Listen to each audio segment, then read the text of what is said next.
As we all know by now, Magical Musketeer was a bust in the Yu-Gi-Oh TCG. These quick effect gunslingers were overhyped by their ability to place spells and traps from your hand during your opponent's turn to interrupt plays. Instead, these quick drawing light fiends shot themselves in the foot with slow, hard once per turn effects that would brick their hand, had nothing to get over high attack monsters, and had trouble finishing off the game due to their low attack stats. But what they lack, well, everything, is that they make up with incredible references to a very unique opera you might have never known about.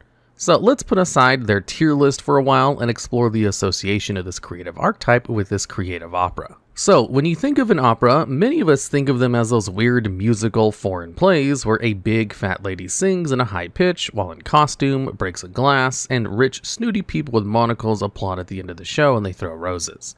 While it's inevitable that may be the case at some shows, and opera's popularity has fallen from grace since its creation in the late 1500s, that doesn't take away opera's impact on musical genres. You'll hear it sampled in any genre of today's music and see elements of it in Broadway musicals and plays. So whether you listen to Like You by Keyless, or listen to It's a Hard Life by Queen, or trying to escape the horror called Cats, just know you can thank operas like The Magical Flute or Pagliacci for making these things iconic. However, the one we pay homage to today is the dark German opera play written in 1821. The inspiration for Magical Musketeer's archetype is the play Der Freistoß. The play centers around Max, a marksman, or as translated in German, Freistoß, who signs a contract with the devil to gain 7 magical bullets which can hit any target he wishes without failure. However, the 7th bullet will be used by the devil himself. Max needs to use these bullets to gain approval from the father of the woman he loves, Agatha, by proving his marksmanship in a trial to win Agatha's hand in marriage. From there, the play takes us on a journey of betrayal, romance, and a great story that will scare your kids. Surprisingly, Magical Musketeers have a similar play style to the play. You have 7 bullets, just like in the story. This is also reciprocated by how sparse these bullets were. Henceforth, this is why, to our chagrin, the spell and trap cards are brutal once per turns to give it the same feeling inside the opera tale. There are also 7 spell and trap cards, aka your bullets that you utilize for your plays. Each one of them also depicts a magical musketeer in them. However, Ezekiel doesn't have one specific magical musketeer spell trap card to him, but is both Crooked Crown and Fiendish Deal instead, as his character is based on Samiel, or the devil himself, being, as you can see, the mastermind behind all this chaos. Though they hold true to the story and make sure monsters have guns, they give all the monsters the guns even if their counterpart don't have guns in the story. Though Max stays true to the story and owns a rifle, as he does in the story, others have more outlandish weapons, ranging from Wild owning a manned portable air defense system, to Calamity hilariously owning a rocket launcher. Some other marksmen own their tools, but we'll get to that part later. Before they were known as the Magical Musketeers in the TCG, the archetype was known by the OCG as Magibullets. During their translation into the TCG, Konami chose Magical Musketeers to play homage to European musketeers in the 16th century, since the musketeers were prevalent in Germany, and the archetype is inspired by the German play involving marksmen and musketeers. It was the perfect fit, and a rare W of archetypes whose names got changed to be more suitable for the West. We're looking at you, Fur Hire. Let's turn our attention to the monsters and give a little backstory on what they're based on. If you couldn't tell by now, Magical Musketeer Max is based on the main protagonist, Max, our hopeless romantic and down on his luck marksman. The funny thing about Max in this archetype is that even though he's the story's main character, he's introduced as the last bit of support for the archetype as he came out in 2019's Battle of Legends: The Hero's Revenge. Max also has a main protagonist effect to go along with his main protagonist aura, as he has access to all the Magical Musketeer spells or traps equal to the number of monsters your opponent controls, or can special summon Magical Musketeer monsters from your deck up to the number and spell and trap cards your opponent controls. This plays into the part where Max in Der Freistoß has access to all 7 bullets and how he, as the main character, interacts with every character in the play. His design is also not that far off from the usual, as Max's most notable design is a hat with a feather, and of course his signature rifle. Caspar is a play about the antagonist of the story, Caspar, another forester who tricks Max into getting the magic bullets so he can pass the trials. He caresses Max by making him drink wine, hands Max his rifle with a magic bullet, and lets Max use it to hit an eagle to show the magic bullets don't miss. Caspar is setting up this evil plot to get revenge on Max, Agatha, and her father, as Max is his rival, Agatha is his former sweetheart, and his father because why not? Before Max reaches the wolf's den for the bullet, Caspar makes a contract with Samuel, offering Max's soul to prolong his soul for 3 years since he's already sold his soul to Samuel. This sets up Agatha for death, and for despair and grief to take both Max and Agatha's father. Don't worry, however, as the plan fails when the bullet hits Agatha's bridal wreath through the power of plot armor, and Samuel takes Caspar's soul to hell instead of Max's for failing the plan. Moral of the story, don't drink and play with guns, or this can happen to you. Surprisingly, Magical Musketeers Caspar's effect matches his Caspar's story. Caspar was the one which held info on where to get the magical bullets, just like how his TCG counterpart adds a magical musket card from your deck to your hand when a spell trap card is activated in its column. Caspar searches for magical bullets just like he does in Der Freistein. Even as evil, maniacal, and sinner, both versions of Caspar play an essential role to the story and the deck. Zachiel is a play on Samuel or the devil.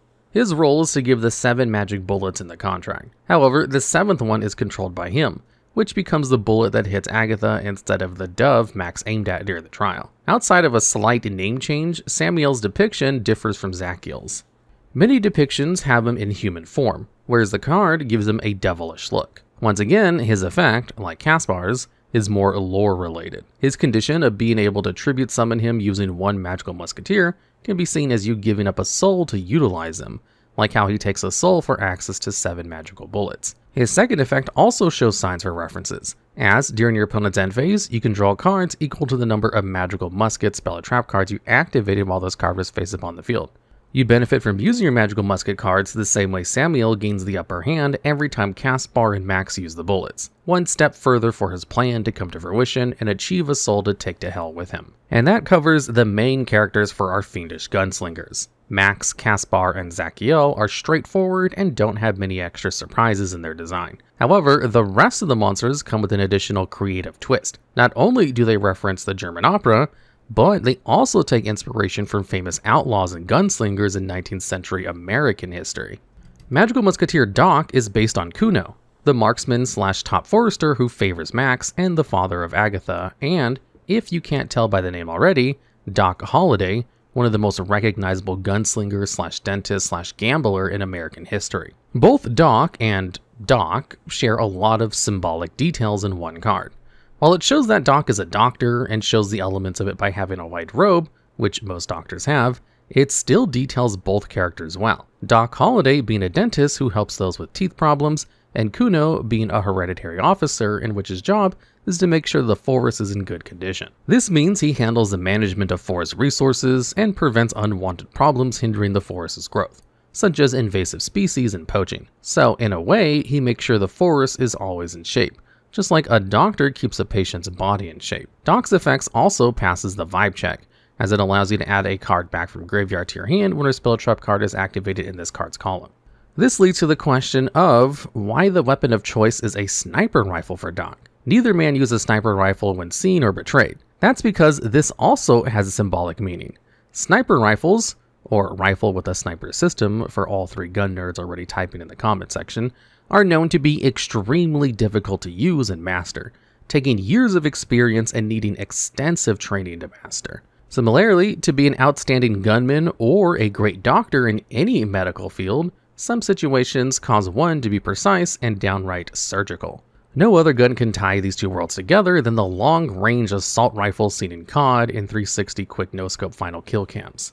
Starfire is the counterpart of Agath, Kuno's daughter, and Max's love interest. She's also the counterpart of the complete opposite of a compassionate woman, Miriam Maybell, Shirley Reed Starr, better known as Belle Starr, the 19th century female outlaw known for associating with other outlaws like Jesse James and Frank James, and the James Younger gang.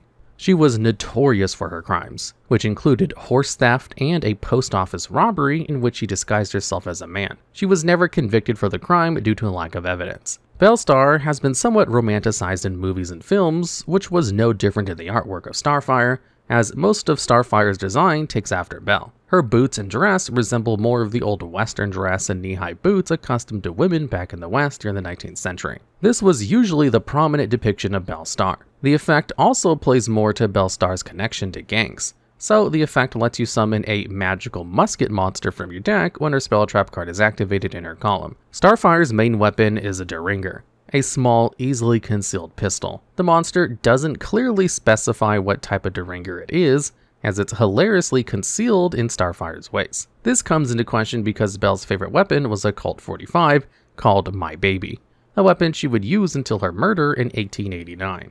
For Calamity, her inspiration was taken from Anshin from Der Freistein and Calamity Jane, another female marksman from the 19th century.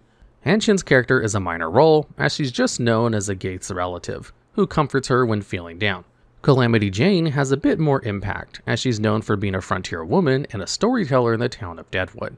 This is another card that takes more roots from American history than from the play. If the name Calamity doesn't show that it takes more from Jane than Anshin, the effect does, being that it brings back a monster from the graveyard when a spell or trap card is activated in its column. Jane was known for being a kind, compassionate woman who cared for the sick. She also has a legendary story, saving an army captain's life during a hostile attack. She took the captain to safety and was named Calamity Jane for her efforts. Nobody is sure about the story's details, as many don't know if it's a real story or a hoax made by the famous storyteller herself, but it has been a tale carried far and wide, letting people decide to believe if this is true. Whatever the case, the story was good enough to make the effect of Calamity mirror Jane's myth, as both symbolize saving someone from death. The rocket launcher is, however, a real random weapon of choice. It might be because seeing a random rocket missile coming at you will cause a calamity. The more profound symbolic message is that Calamity Jane had an impact wherever she was, as she's known as one of the most influential people in the West for her work and skills. This is probably as close as the symbolism gets, and is about as compassionate a magical musketeer gets, as our next monster isn't as kind. Kid Brave's design seems to be a bit more of a personal design made by Konami instead of being from the actual play, as there is no reference to where Kid Brave is pulled from. However, it does have actual references to the outlaw Billy the Kid, the 19th century outlaw known for his alleged killing of 21 men in his short stay on Earth, even though this is a complete myth. His young look is also probably a play off of Billy's name, who died very young at 22 years old. The effect of discarding one magical musket card to draw 2 cards also doesn't match any character story either. The closest detail this effect can reference is the fact that Billy the Kid had only 2 wanted posters designed in 1875. Kid Brave's weapon resembles Billy's weapon of choice, a Colt single action, which was ironically the weapon that took him out in 1881 when he was shot and killed by Sheriff Pat Garrett. Wild also goes through as another monster representing a minor role.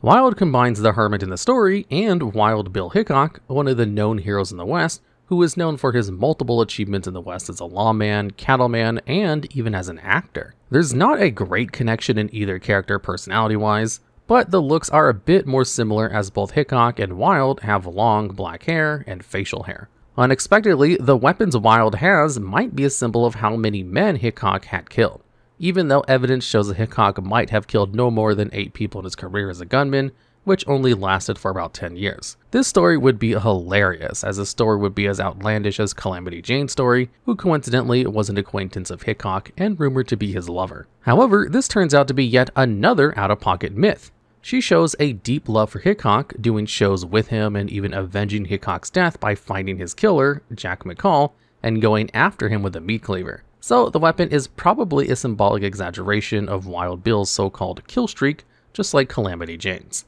The spell and trap cards don't have much hidden meaning / references behind them. Out of all the cards, only 3 have any strong meaning. Magical Musket Steady Hands has a name perfectly aligned with its card effect and symbolic meaning. It targets one Magical Musket monster you control, and makes its attack and defense double its original attack and defense until the end of the turn. With Doc owning a sniper rifle, one of the critical factors in shooting one is having steady hands to use to have a better efficient shot. It also plays the Doc being a doctor. During any critical operation, a doctor needs steady hands and concentration to increase the chances of a successful operation. Hence, the card doubles your monster stats to ensure everything goes as planned in eliminating your target.